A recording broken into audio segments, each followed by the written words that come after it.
صلاح الدین ایوبی کون تھا؟ صلاح الدین ایوبی کا اصل نام یوسف تھا۔ وہ 1138 میں موصل کے امیر عماد الدین زنگی کے ملازم نجم الدین ایوب کے گھر پیدا ہوا۔ وہ خداداد، ذہانت اور دلیری سے مصر اور شام و عرب کی حکومت کا حقدار ٹھہرا۔ 1193 کو دمشق میں انتقال کیا اور وہیں دفن ہوا۔ صلاح الدین نے کئی صلیبی جنگوں میں حصہ لیا اور دشمنان اسلام کو عبرتناک شکستیں دیں۔ وہ نادار، بہادر اور رحم دل انسان تھا۔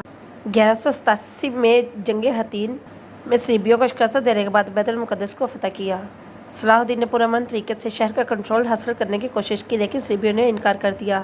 بالآخر 2 اکتوبر 1187 کو شہر فتح کر لیا گیا۔ یہ فتح حضرت عمر کے دور میں ہونے والی فتح کے بعد سب سے عظیم کامیابی تھی۔ حضرت عمر فاروق نے بیت المقدس فتح کرنے کے بعد یہودیوں کو شہر میں عبادت کرنے کی اجازت دی تھی، جسے صلیبیوں نے بعد میں معطل کر دیا تھا۔ صلاح الدین ایوبی نے اس پالیسی کو بحال کیا۔ اس فتح نے فلسطین پر مسلم اقتدار کو مضبوط کیا اور اس خطے میں اسلام کی اہمیت کو اجاگر کیا۔ بیت المقدس پر تقریباً 761 سال مسلسل مسلمانوں کا قبضہ رہا۔ پھر 1948 میں امریکہ، برطانیہ اور فرانس کی سازش سے فلسطین کے علاقے میں یہودی سلطنت قائم کی گئی اور بیت المقدس کا نصف حصہ یہودیوں کے قبضے میں چلا گیا۔